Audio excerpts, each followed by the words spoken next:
Seem to be having the same issue, Judge, where it maybe has some audio, but no video.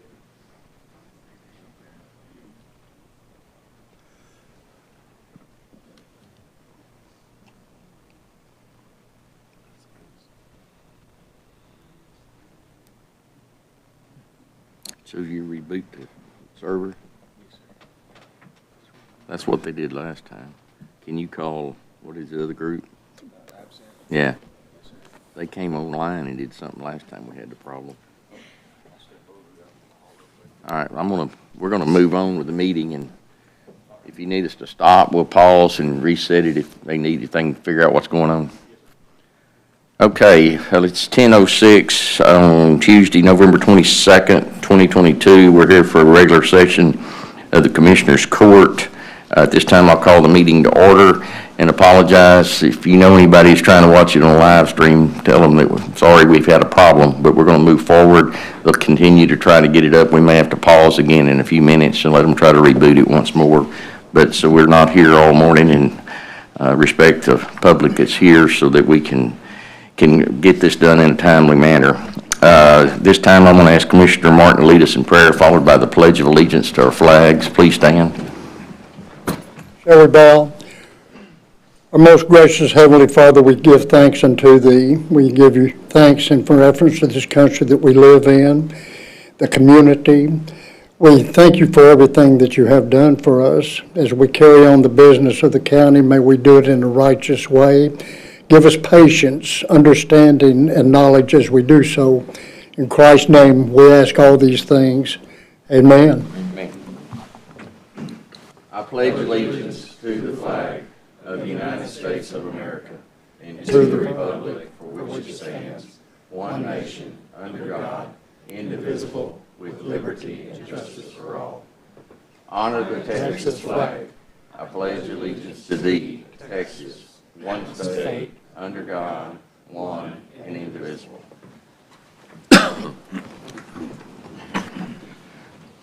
Thank you, everyone. This time we have Commissioner Hutchins, Strait, Martin, and Harrison present. I'm Judge Stovall presiding over the meeting this morning. Commissioners, you have the minutes from the November 8th, 2022 regular session. I entertain a motion for approval. So move. Second. A motion second. All in favor say aye. Aye. All opposed? Motion carries. This time we'll have public testimony. Speakers are limited to 3 minutes and should conduct themselves in a civil manner. The Commissioners Court cannot take actions on items not listed on the agenda. In accordance with the Texas Open Meetings Act, concerns will be addressed by county staff. They may be placed on a future agenda or addressed by some other course of response. Is there anyone? Al Atkins, you want to come forward?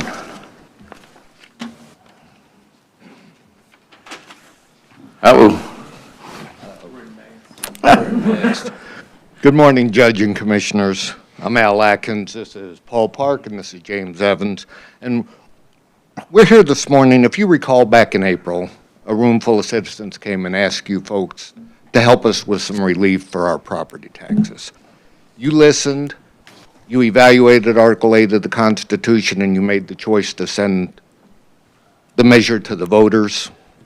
On November 8th, by a margin of 90.56%, the voters overwhelmingly approved the measure to give the seniors and disabled a little bit of tax relief. We're still going to pay our taxes, but we will get a little bit of relief. And we're here today to thank you as you canvass this election. And we just wanted to say, thank you and thank Jeannie and her staff for running a very good election. And happy Thanksgiving to you and the entire county team. Thank you. Thank you. Thank you. Thank you. Thank y'all.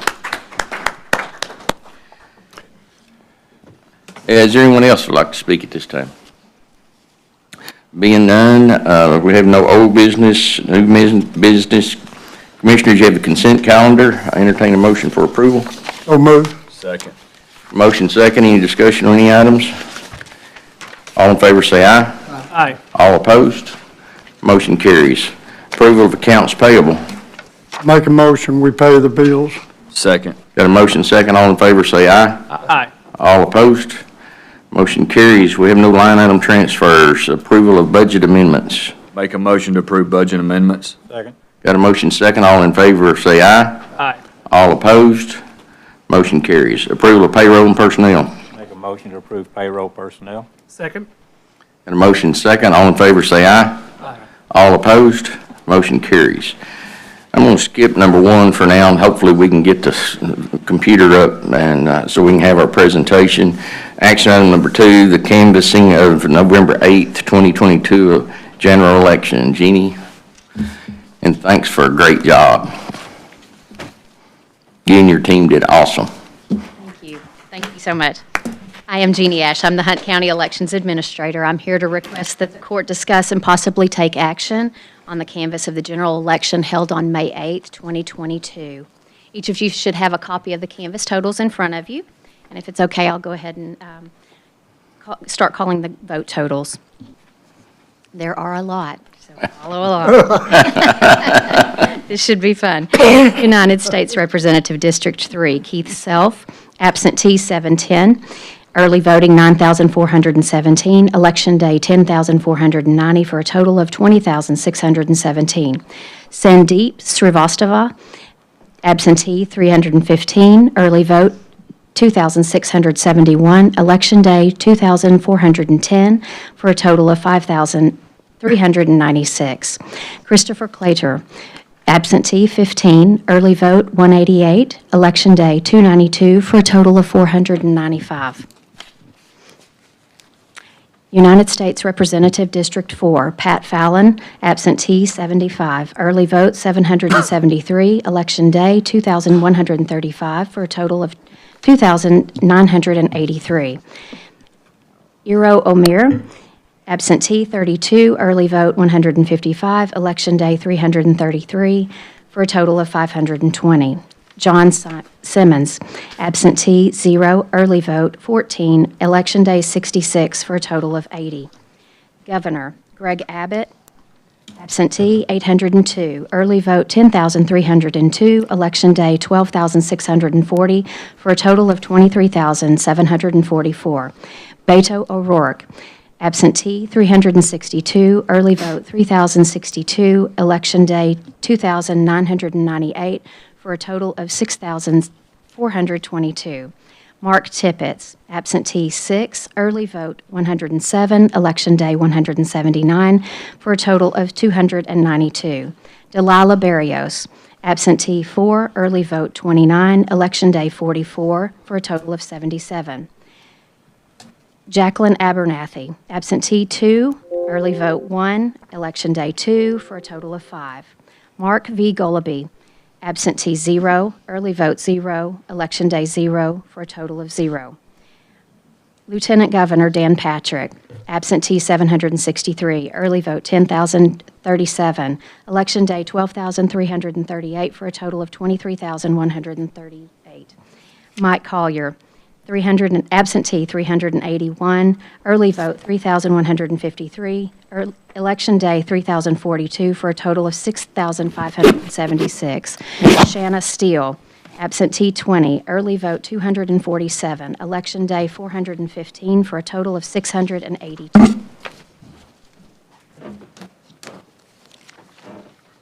Attorney General Ken Paxton, absentee 744, early vote 9,967, election day 12,360 for a total of 23,071. Rochelle Mercedes Garza, absentee 375, early vote 3,043, election day 2,901 for a total of 6,319. Mark Ash, absentee 34, early vote 376, election day 484 for a total of 894. Jeannie, let me stop you right there, please. Yes, sir. All right, I understand we're back live now online. For those that are watching or will be watching in the future and see that you missed the first part of it, this is really the first presentation, is the canvassing of the votes. We had a technical difficulty on the live stream, but we have our agenda posted where we can do it in person as well as on live stream, either or. So we're moving forward now with what is item 2, because we skipped 1 waiting on our video work to come up so we could have that presentation. Jeannie, please continue. Comptroller of Public Accounts, Glenn Hager. Absentee, 797. Early vote, 10,302. Election day, 12,635, for a total of 23,734. Janet T. Dudding. Absentee, 343. Early vote, 2,821. Election day, 2,638, for a total of 5,802. V. Alonzo Echeverria Garza. Absentee, 7. Early vote, 211. Election day, 371, for a total of 589. Commissioner of General Land Office, Dawn Buckingham. Absentee, 768. Early vote, 10,300. Election day, 12,706, for a total of 23,774. Jay Kleberg. Absentee, 361. Early vote, 2,847. Election day, 2,695, for a total of 5,903. Alfred Mollison Jr., absentee, 2. Early vote, 151. Election day, 195, for a total of 348. Carrie Evelyn Menger, absentee, 2. Early vote, 3. Election day, 7, for a total of 12. Commissioner of Agriculture, Sid Miller, absentee, 776. Early vote, 10,327. Election day, 12,698, for a total of 23,801. Susan Hayes, absentee, 361. Early vote, 2,976. Election day, 2,890, for a total of 6,227. Railroad Commissioner, Wayne Christian, absentee, 767. Early vote, 10,152. Election day, 12,450, for a total of 23,369. Luke Warford, absentee, 354. Early vote, 2,776. Election day, 2,552, for a total of 5,682. Jamie Andres Diaz, absentee, 9. Early vote, 233. Election day, 380, for a total of 622. Hunter Wayne Crow, absentee, 8. Early vote, 130. Election day, 189, for a total of 327. Justice Supreme Court, Place 3, Deborah Learman, absentee, 780. Early vote, 10,278. Election day, 12,540, for a total of 23,598. Aaron A. Nowell, absentee, 345. Early vote, 22,852. Election day, 2,710, for a total of 5,907. Thomas Edward Oxford, absentee, 8. Early vote, 203. Election day, 370, for a total of 581. Justice Supreme Court, Place 5. Rebecca Huddle, absentee, 775. Early vote, 10,353. Election day, 12,704, for a total of 23,832.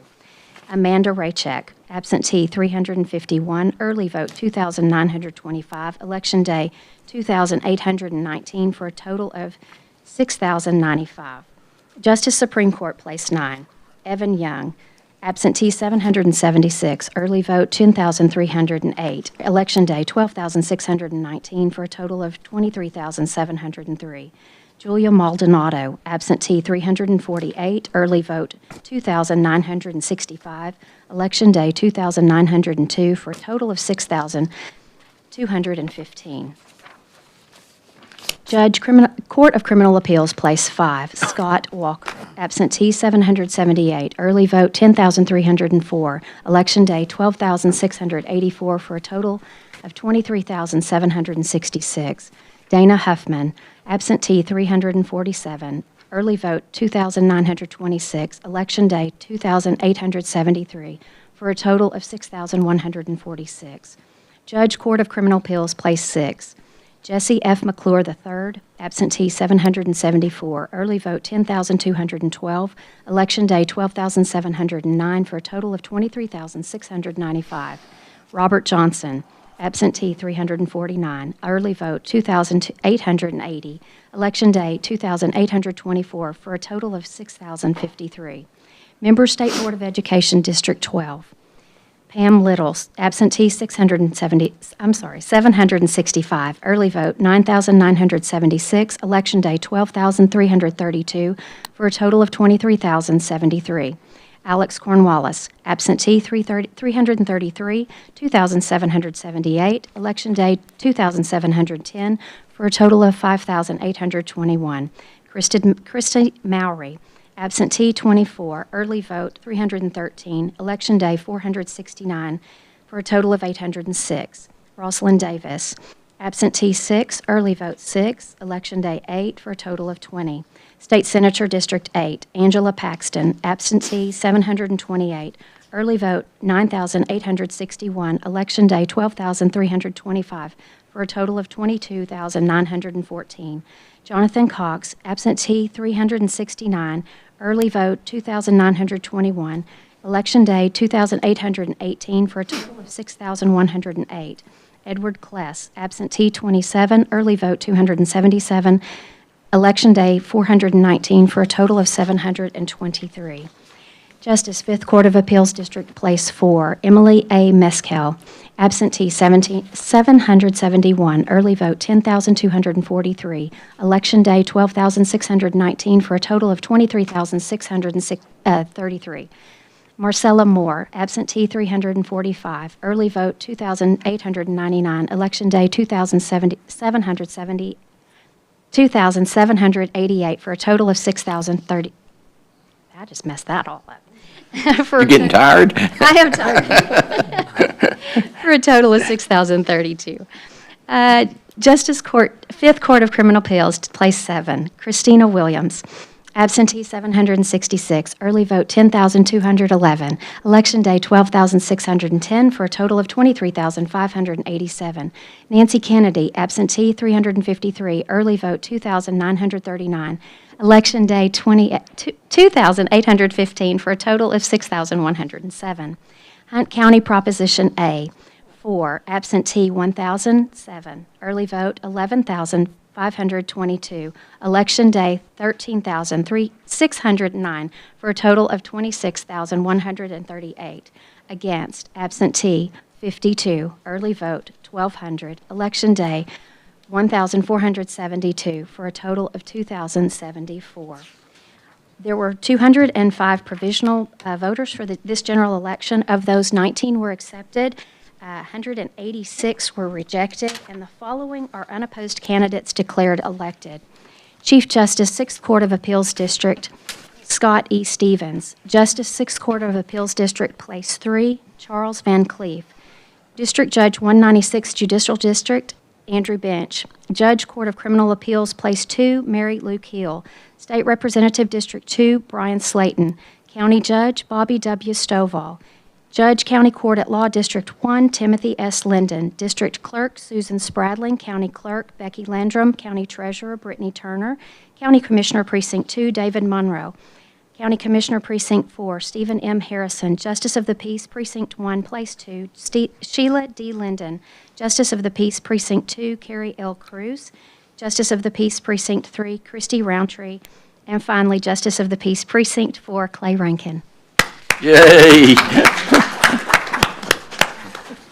Good job. All right. you. Thank you very much. Quick question. I think we've got about 60,000 registered voters in Hunt County, and looks like about 30,000 voters. We had about a 50% turnout. Is that We accurate? actually have about a little over 64,000. Okay. Yeah. So we're just a little shy of 50% then. That's still a good turnout, though. Yes, sir. Yeah. Okay. Thank you. All right. Any questions? Entertain a motion for approval of the canvassing of the November 8, 2022 general election. So moved. Second. A motion second. All in favor say aye. Aye. All opposed? Motion carries. Go back to action item number 1, presentation of Lake Tawakoni zoning. Daniel Harrison. I hope that works.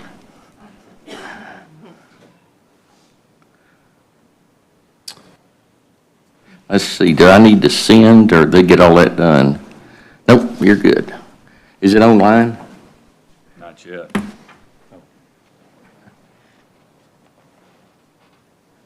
All right, hang on a second.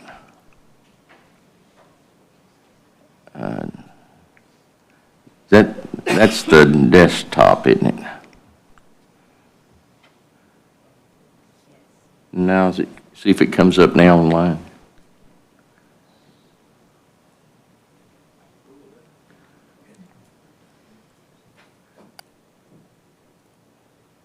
it doesn't, that's all I know to do. It hadn't yet. Oh, you can go ahead. I was just trying to get it online so people online could see it. Yeah.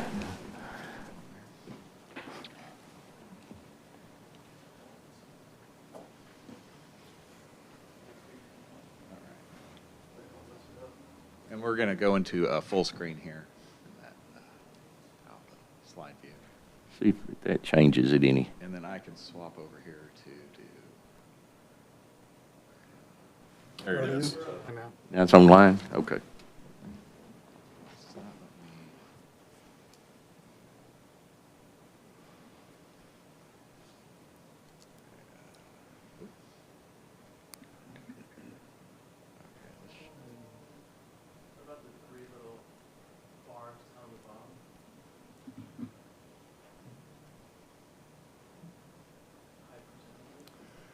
All right, there we go.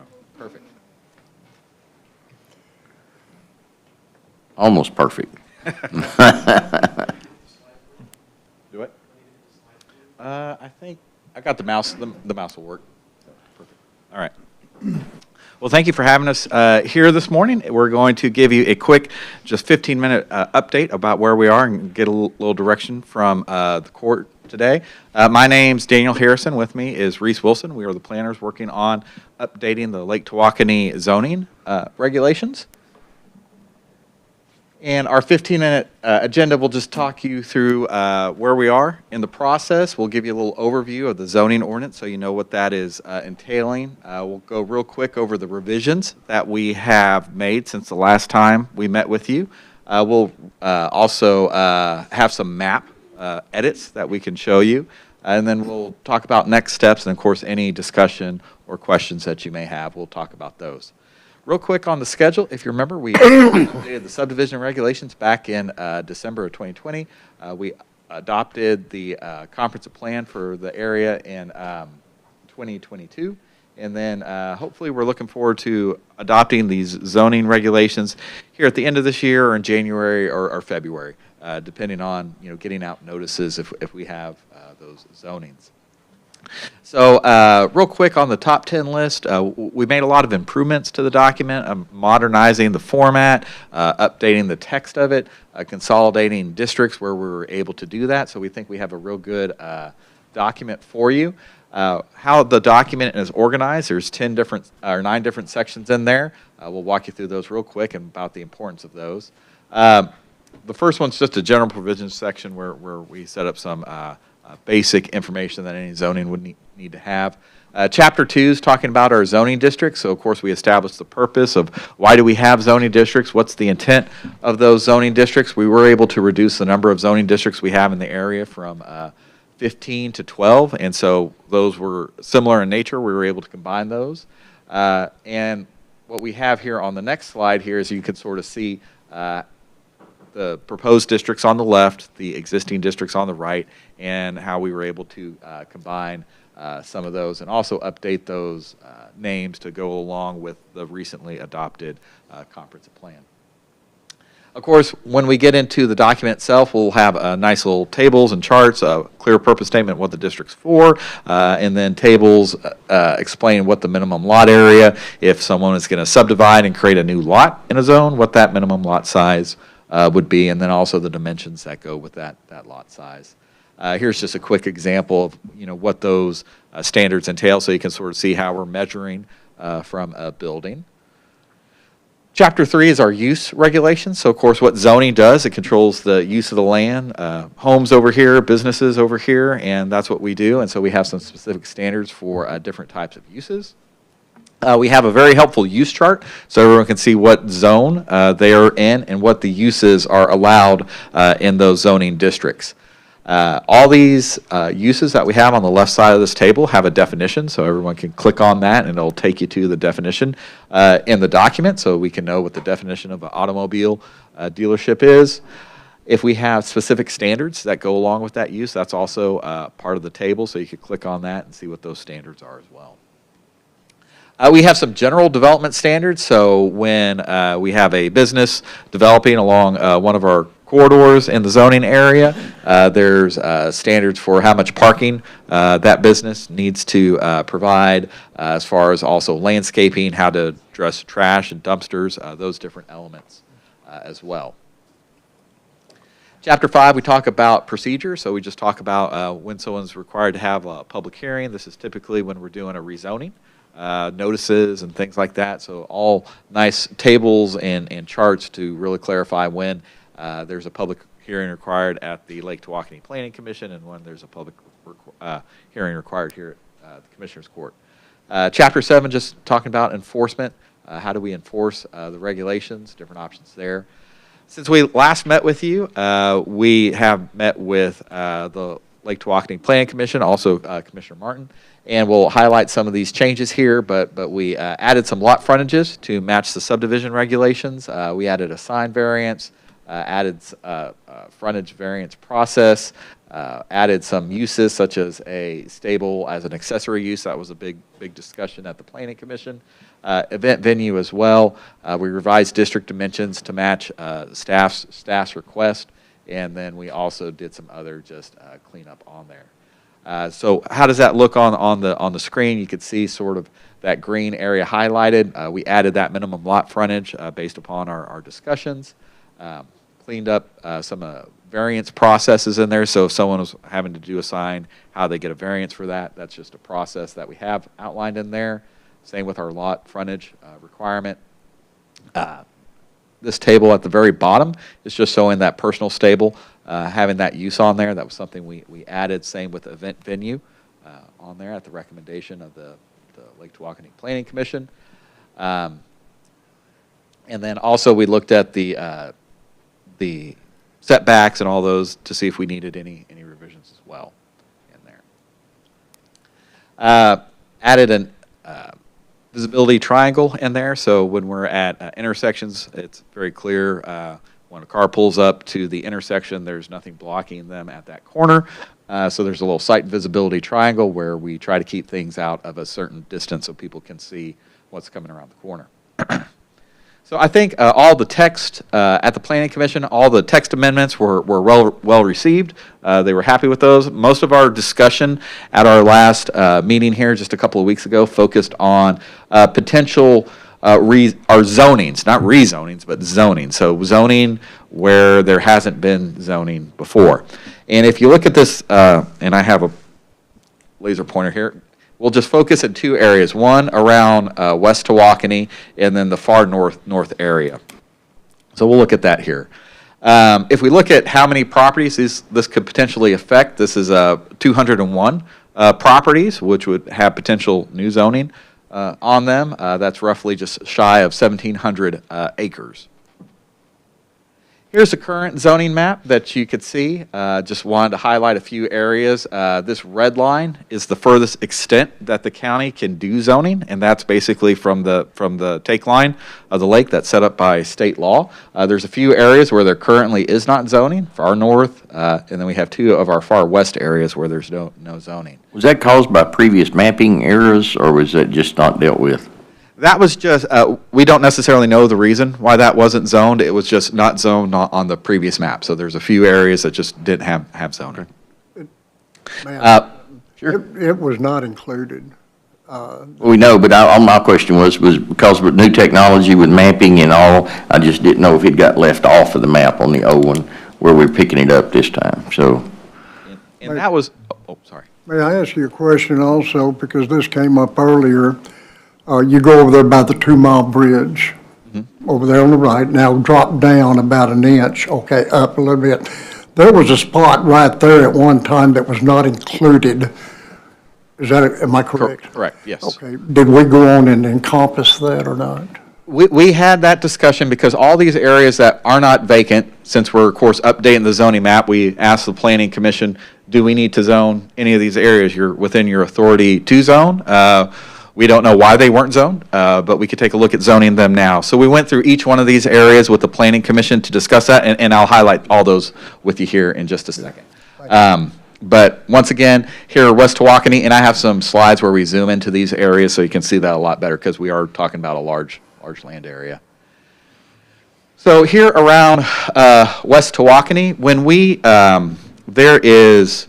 when there's a conflict between a city zoning and the county zoning, the city zoning will control. So in the old zoning map, we had the West Tawakoni boundaries, but when we had the most recent West Tawakoni boundaries and we applied that, we saw that there were some areas, the differences between West Tawakoni's boundaries were different. It was actually less in a few areas, and we'll look at that here in just a second. I have an aerial, but I have one that's zoomed in even a little bit more here. This area 1 right here along Quinlan Parkway, this area is currently not zoned because once again, this was the reason why it wasn't zoned. It was shown under West Tawakoni's city limits. It is not under West Tawakoni's city limits. So we discussed that at the Planning Commission, and they thought it was a good idea to extend the C2 zoning along the road all the way to here. I'll jump to 3 since it's right next to it. And that's about 81 acres, 19 properties. Down here we have 40 acres. This is all residential here, so just extending this SF3, which is what the rest of the neighborhood around there is, so just extending that right there. Area 4, we had unzoned, and once again, this is just a result of that West Tawakoni boundary not being the same as when we have applied the current one. As agricultural, there's a big, one property owner up here has about 50 acres, and that is just extending the SF2 on there. Now, there was a couple ones, such as we have a small area over here that is completely surrounded by West Tawakoni, and having the discussion with them, they chose not to go ahead and zone that, just leave it as is. It's the back end of most of these properties up here in the front, and they had a discussion about how that property is being used, and their recommendation was just to not even have zoning on there. Wow. Zoom out a little bit more. We have 2 little properties, both about an acre right here. That was the same conclusion, completely surrounded by West Tawakoni. And then we have 1 little property that is also right up here at the end of, this is basically a big, long, vacant strip of property, and then another property is right at the end. But the same conclusion that the Planning Commission had was just not to zone those ones that were completely surrounded by West Tawakoni on there. They thought the more important was along the road, the neighborhood, having single family along adjacent to the lake, and just having that as ag. So that was that, and they were. This was pretty straightforward for them. They didn't have too much. They all thought easy agreement on that. They thought that was pretty easy. When we get to the northern area here, we'll have a couple of things to discuss. Let me zoom in as well. We just have an aerial on there so you could see mostly this is floodplain in here coming up north from the lake. When we zoom in a little bit more, we currently have, remember, and zoning stops right here. So all this would be really new zoning on here. Area 1 is about 56 acres, these 20 properties zoned as C1 commercial on there. We had discussion about this area also. 56 acres, this is 51 acres, similar in size and similar to just how they're laid out. Also C1. This does match how we have that future land use map from the comprehensive plan having commercial here in these areas. We have estate zoning coming down. We have existing what would fit into the estate zoning homes right there. So having that discussion, and then agricultural in our other areas. A lot of the discussion was focusing on, having some type of predictability in this areas for the existing homeowners, because you have a lot of nice homes here, and so one of the ways that we can ensure that they have a say in how this area develops is to have zoning in there.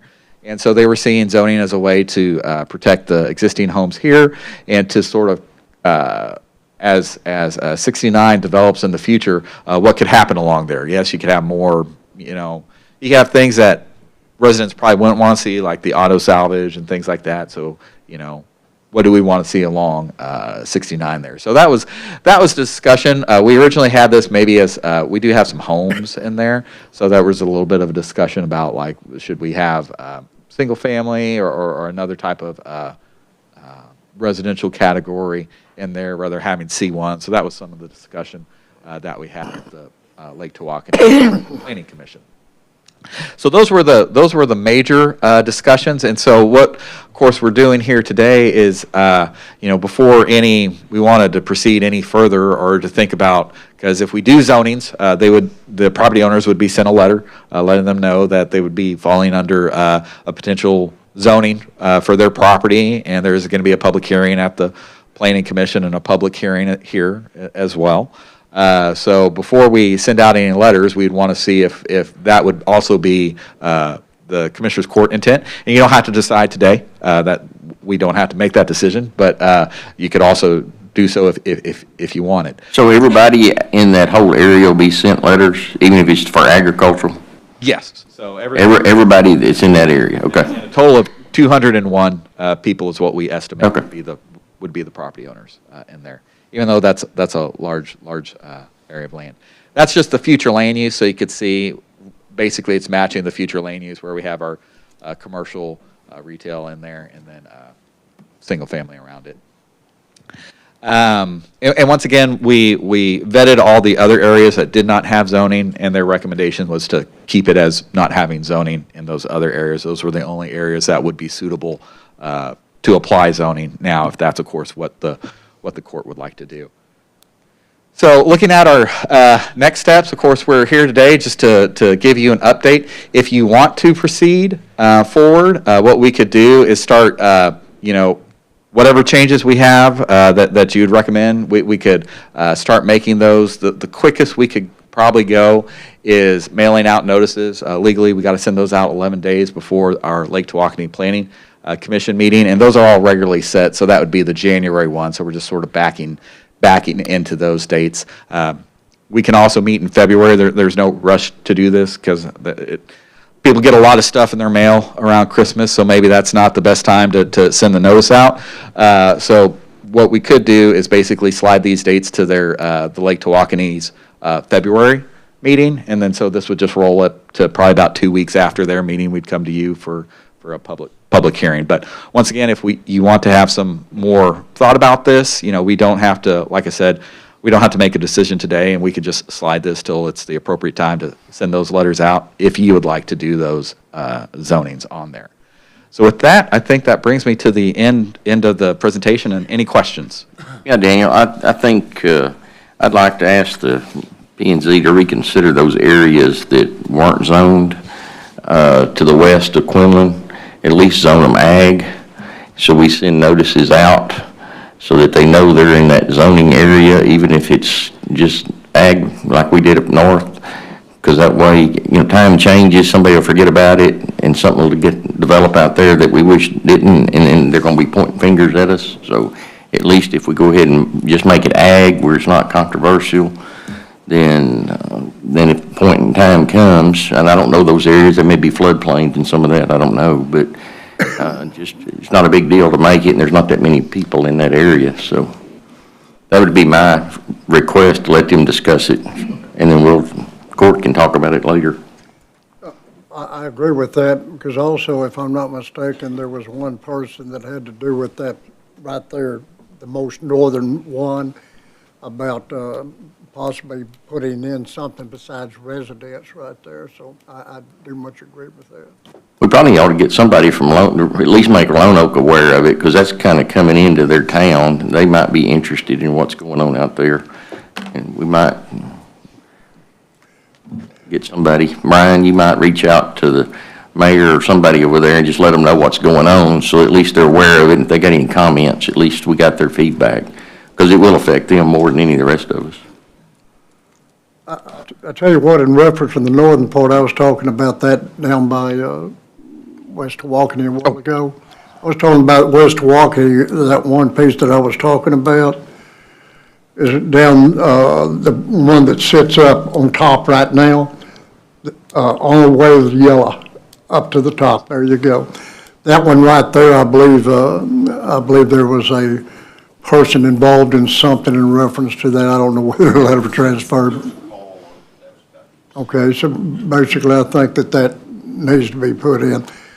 The other up north, I have very much questions of whether we should even take that in, but you have to realize that I've been a part of this since 2001 and never had restrictions up in that area. I was concerned. Philip, we got restrictions, it's there. No, I'm talking about having to do with the planning and zoning. I understand, but we got the authority there, it's always been there, they just, for whatever reason, didn't deal with it in the past. We need to, are you saying mail those people out and let them be aware of possibilities of what might be taking place? Absolutely. Okay. And again, like I say, with Lone Oak needs to know about it too, because Lone Oak will be affected by that tremendously. And almost Greenville, I mean, Greenville's, ETJ comes to, what's that development, Brian? Yeah, Mallard Point, he comes all the way to Mallard Point, and the difference between Mallard Point and there is not very far. So that, I mean, that area is growing, and I don't want to see it develop like 34 and I-30 is, if we can prevent that area from getting developed like those areas have been developed. At least the community down there can have some say, so in it, the people that live there, at least they can keep somebody from moving something in next door to them.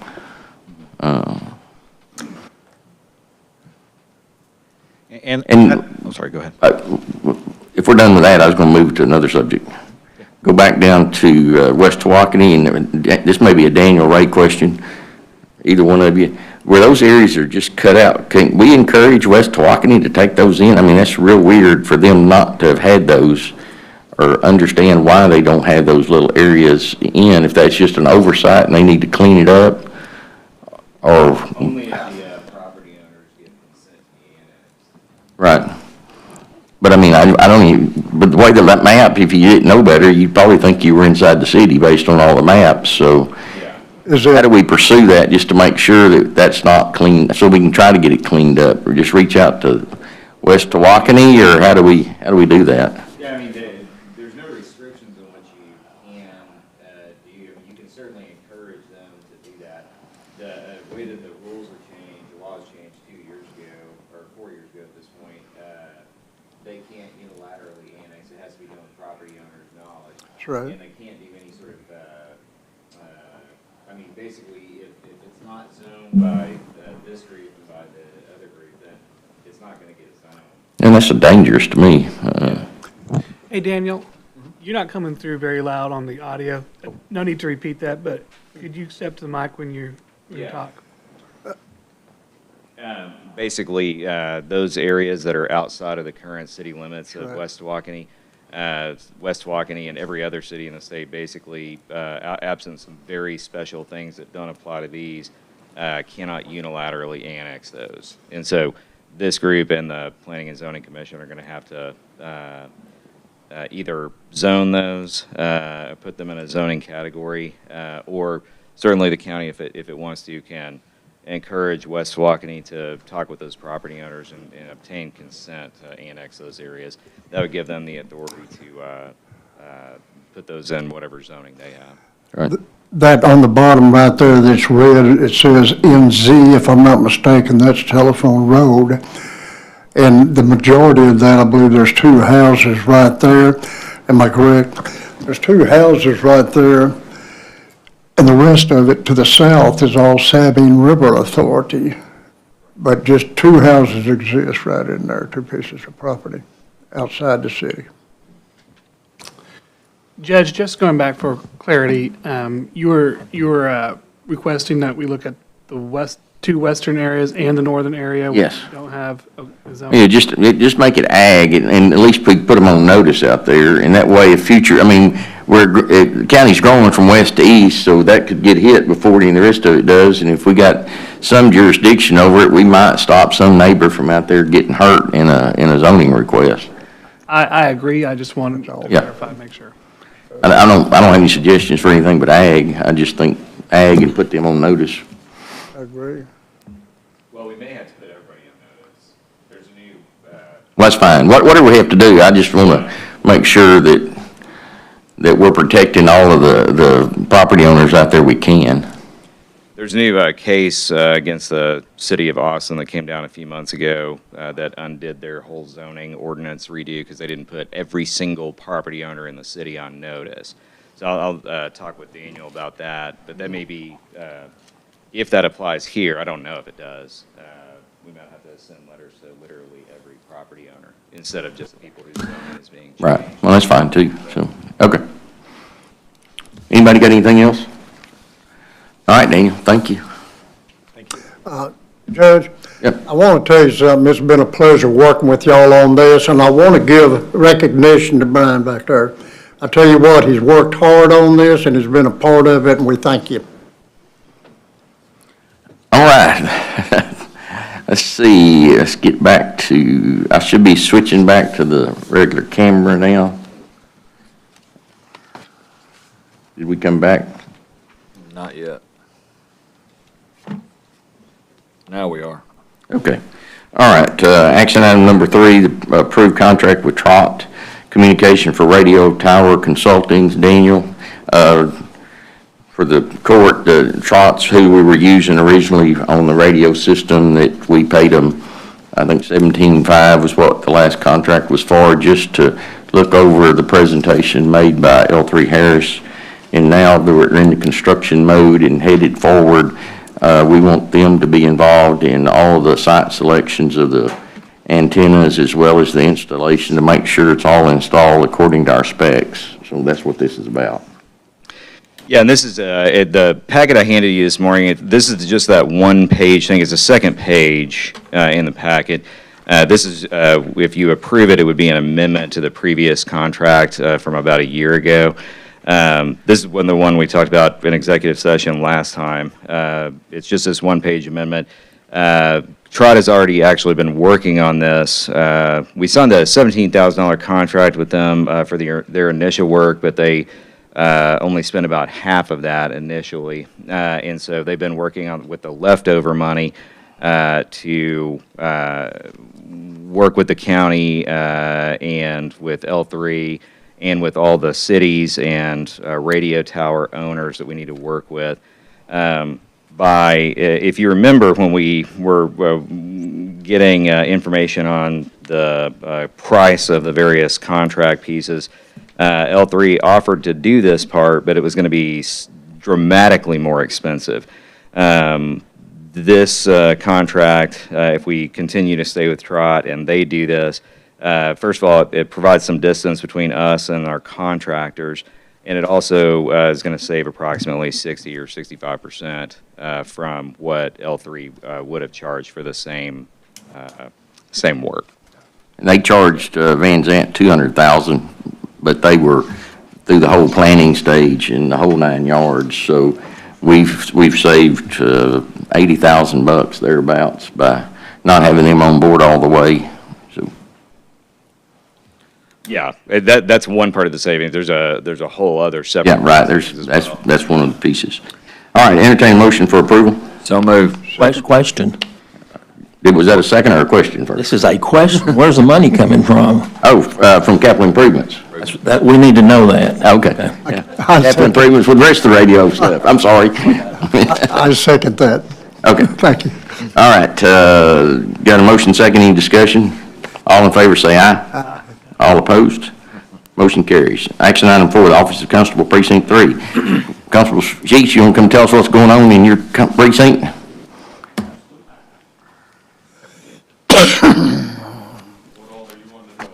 Your new position, I guess. Okay, as well as being the constable in this area, Hopkins County Sheriff's Office has requested me to come back as the patrol lieutenant as well, and I'm doing that as well as my constable duties. This is my 4th week there. I've still continued to serve my papers, bailiff the courts anytime I'm needed, and still available if the courthouse needs me anytime.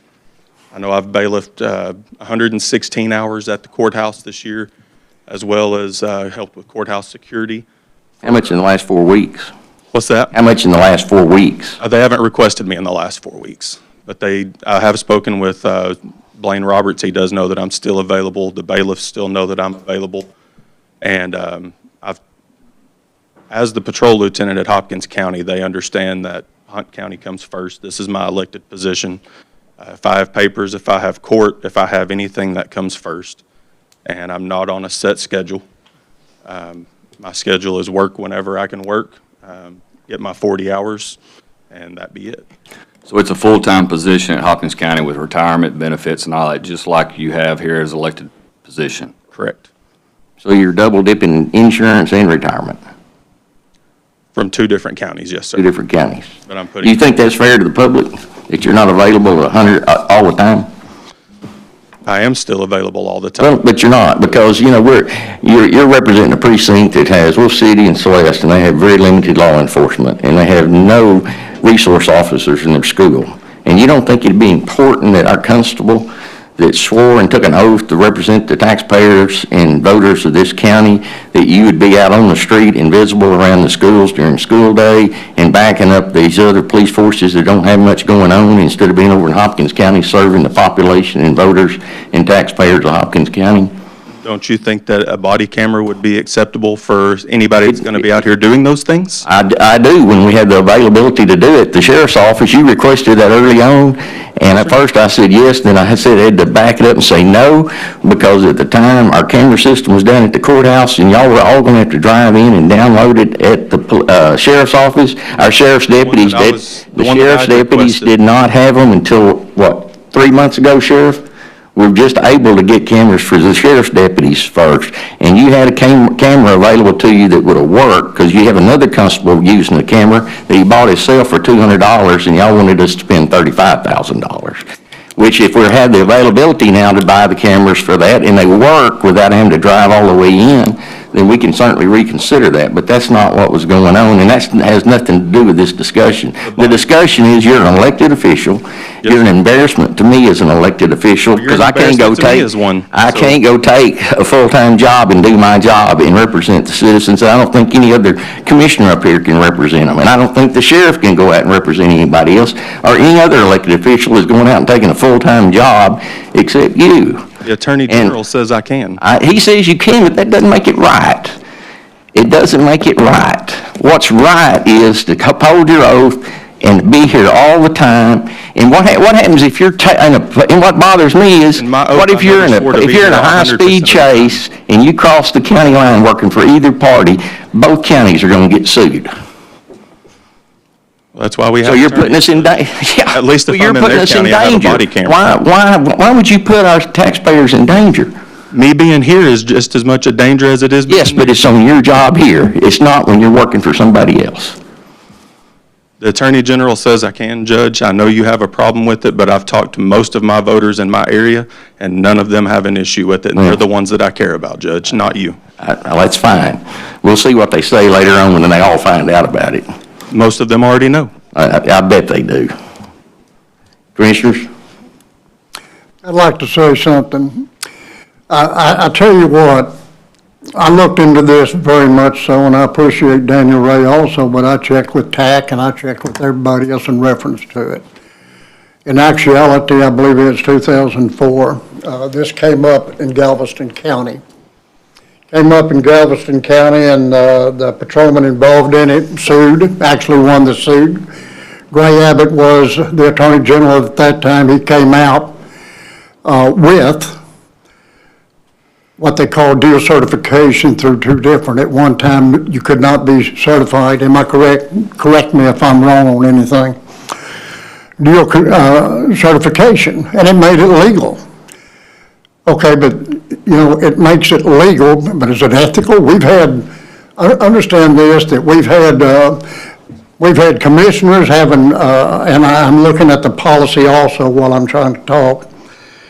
Our policy, even in our manual, does not prohibit it. But the thing about it is, you are an elected official, and that's what all comes out, because you don't have nobody that you undress to, with the exception of the people that put you in. That's it. Understand that basically days now of what a constable does versus what they did when I was out on the road, a completely different thing.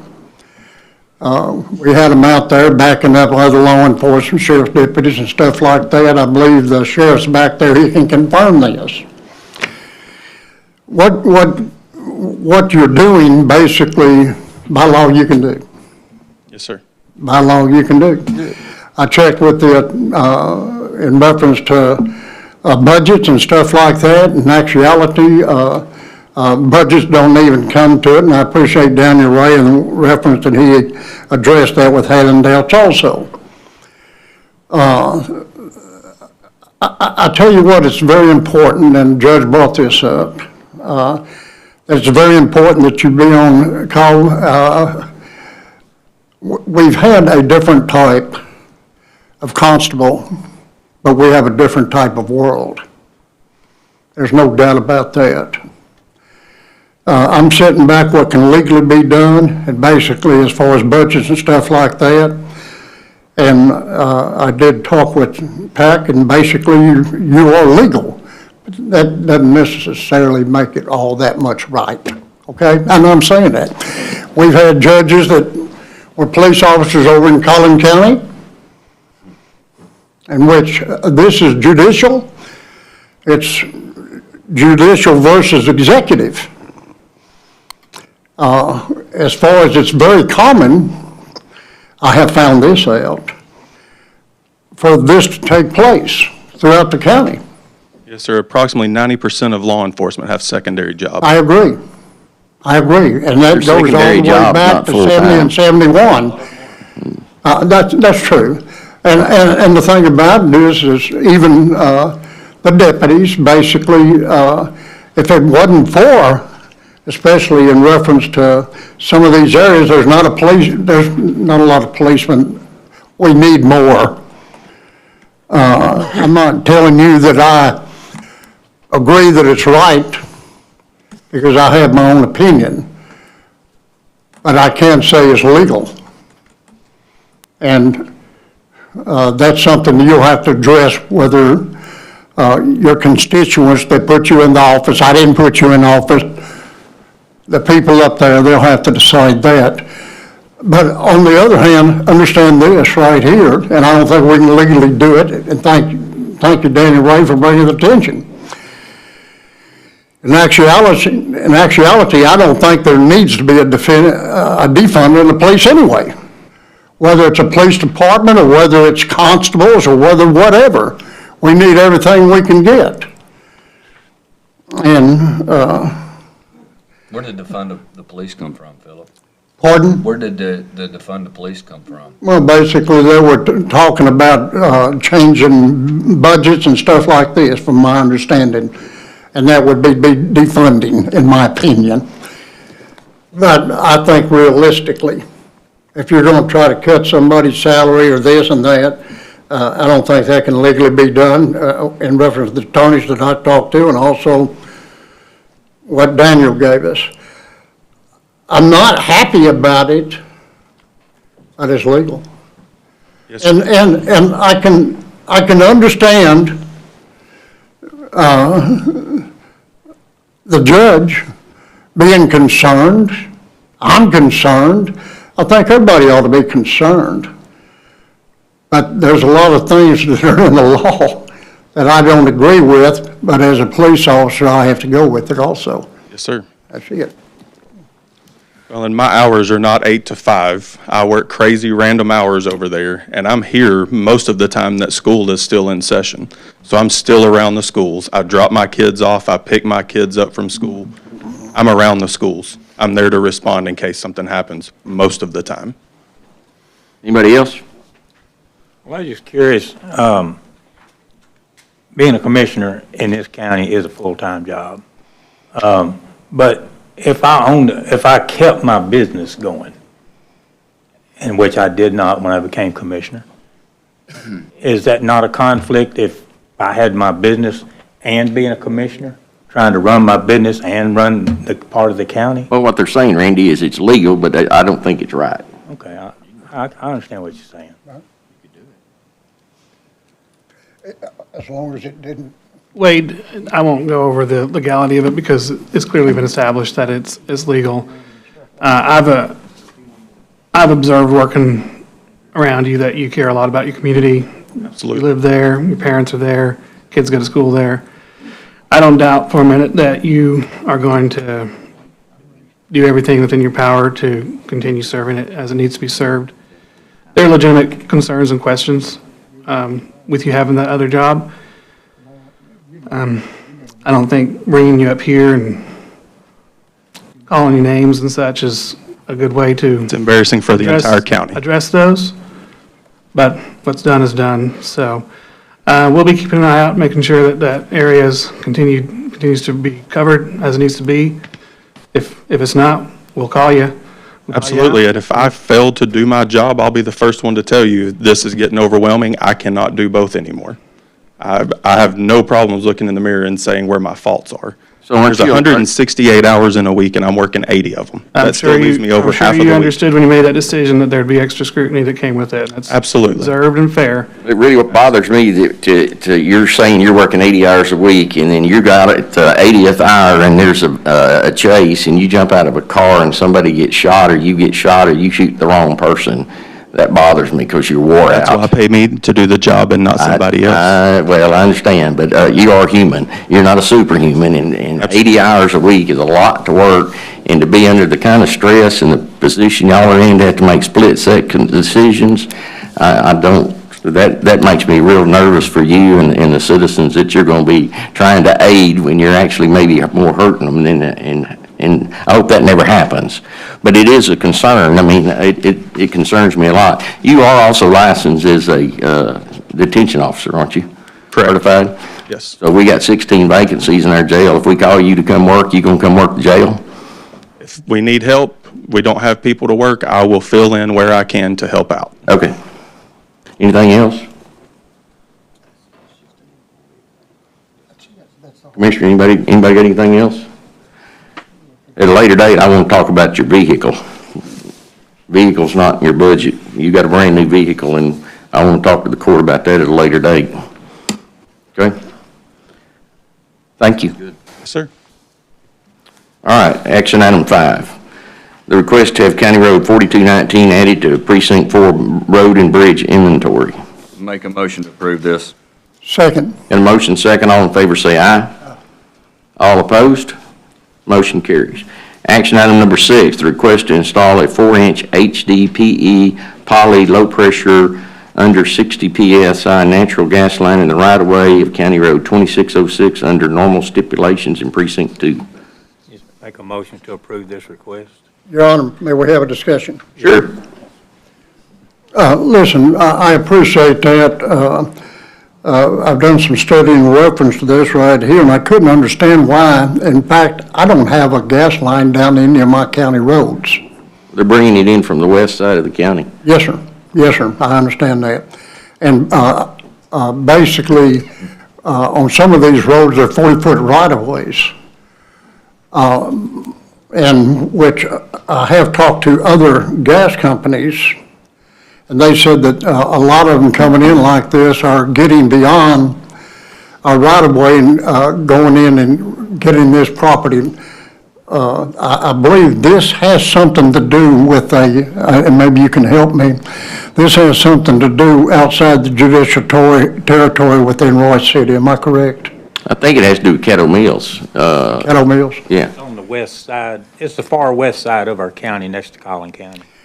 I think it is either, it's D.R. Horton request, I think, is bringing in gas to his subdivisions. Now, he's got them in the ETJ of Josephine and inside Caddo Mills and inside Royce City. And I don't know exactly where this line is, but they're trying to bring gas to all these new developments so that they've got the option to have gas or electricity, is my understanding. So we're going to see more of this. Well, as a matter of fact, we got several of them on here to approve that, Yes, sir. where they're trying to bring gas in from the west side of the county into what I understand is the Caddo area. Is that not right, Randy? Well, it's coming in more in the Royce City, because it's right next to Collin County. More in Royce City? More Royce City. Yeah. Yes, sir. Not saying that some of them isn't going. So that's going to be more like Josephine area then, isn't it? Josephine and Royce City. Yeah. Between them two. My other question, reference to this Daniel Ray question, I know that we need to have this done, okay? I do know that. But in reference to it, says Cy Energy understands that part of the county's constructing an improved roadway. Well, Where you that reading? Pardon? I apologize. It's on the front page of every one of these having to do with Cy Energy. Oh, okay, I don't have that. Okay. Yeah, okay, basically, it says an improved roadway. Would that be in reference to any construction or any roadway that's possibly being made also, or built. You don't have it. in front of me. May I give it to you? Here, I'll give you mine. Please, and that's what my wondering is, now we'd be doing all this with normal stipulations, so what our definition of stipulations that we are getting ready to or have, would that be included, taking care of everything that they do? Yeah, those were adopted at the last meeting. Yes. And so the new stipulations would apply to this. Which sentence are you talking about? Right here, my friend. It's in bold letters, Second paragraph. yes. Yeah, this basically says if the county. This is just a recitation of what's in state law. If the county needs to improve the roadway and it's going to be over their line, then they're required to move it at their expense. That's just what state law says. I'm not exactly sure why it's in here, other than other counties have had problems with that, and they want to make sure that the party understands that. But that's a state legal requirement. Good enough.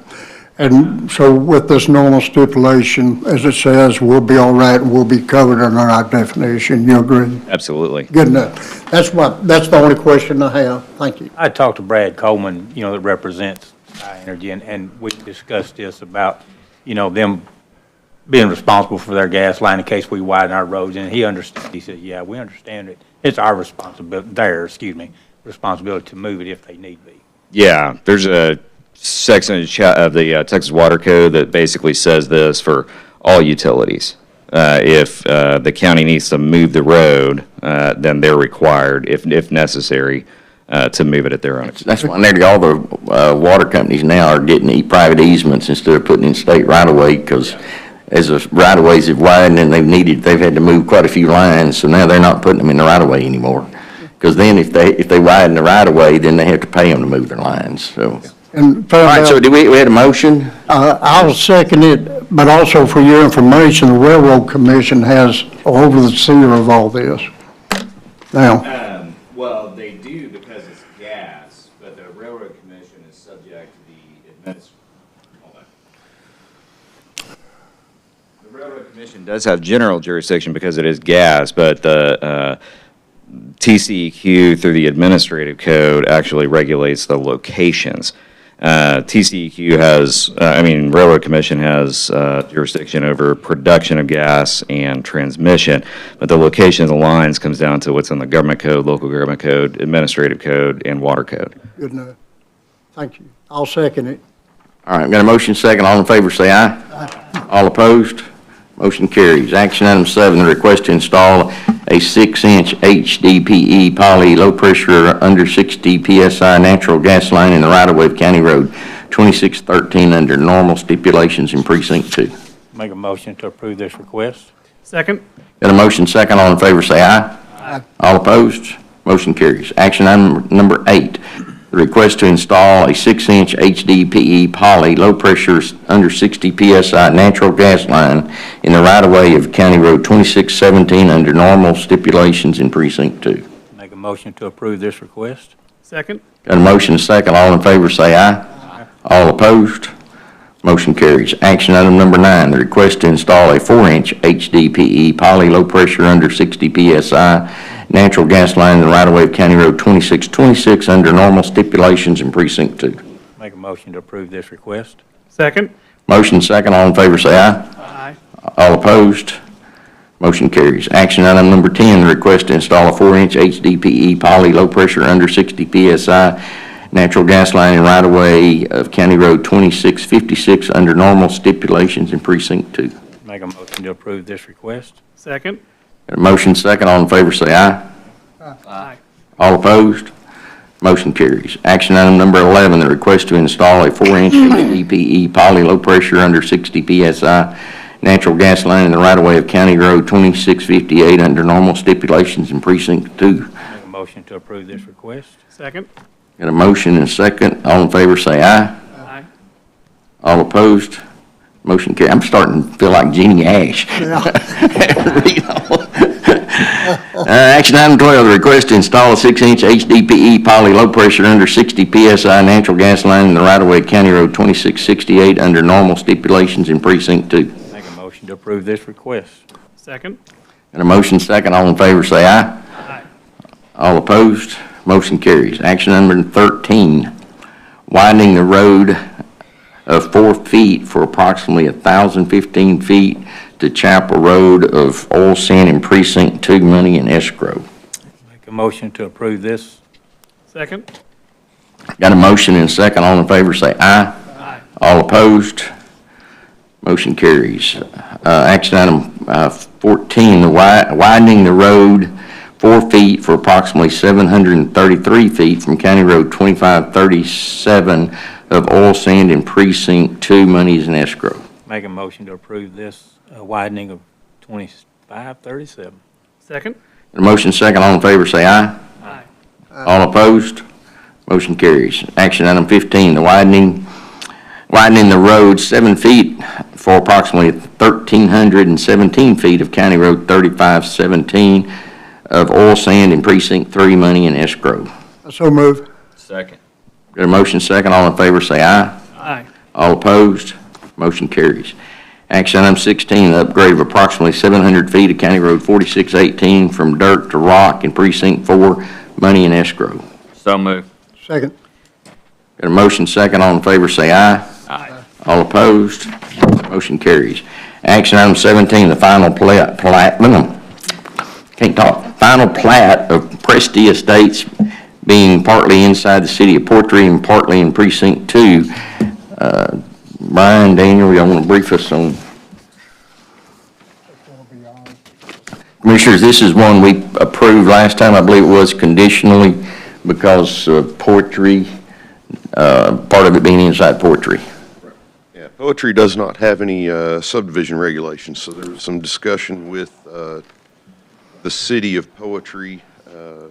They said that they have been deferring everything that's in Kaufman County to the Commissioners Court since they don't have these regulations. So wanted to bring this back in so that it can get cleaned up and we can address everything that needs to be said to get this thing.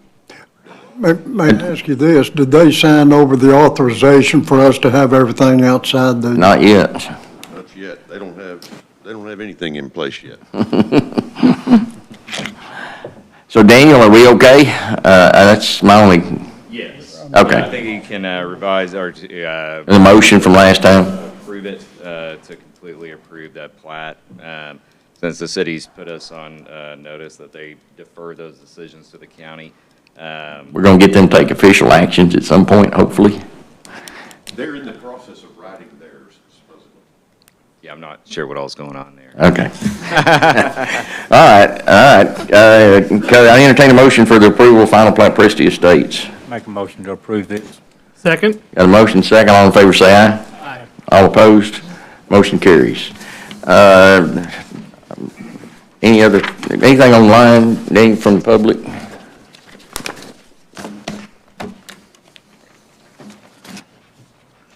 We still have some more also. What? We got it? Yeah. That's it? Okay, entertain a motion to go into executive session under items 1 through 4. Second? Got a motion second, all in favor say aye. All opposed, motion carries. We're in executive session at 11:19.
See if we get back up.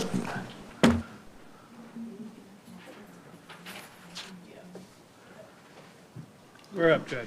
All right, it's 12:22 and we're back in regular session. I entertain a motion to approve the Commissioners Court resolve to appoint 2 alternates to the Board of the North Central Texas Finance Corporation in addition to Ken Leonard, to appoint Bobby Stovall, Daniel Ray, and that such appointments of alternates should start immediately and continue through December 31st, 2024. So moved. Second. Got a motion second, all in favor say aye. Aye. All opposed, motion carries. Entertain a motion to move that the Commissioners Court resolve to withdraw support of the resolution number 17,676 dated August 23rd, 2022. So moved. Second. Got a motion second, all in favor say aye. Aye. All opposed, motion carries. Then I entertain a motion for the approval of the memorandum of understanding, is that what it was? Interlocal agreement, interlocal agreement with Caddo Mills for purchasing of road materials.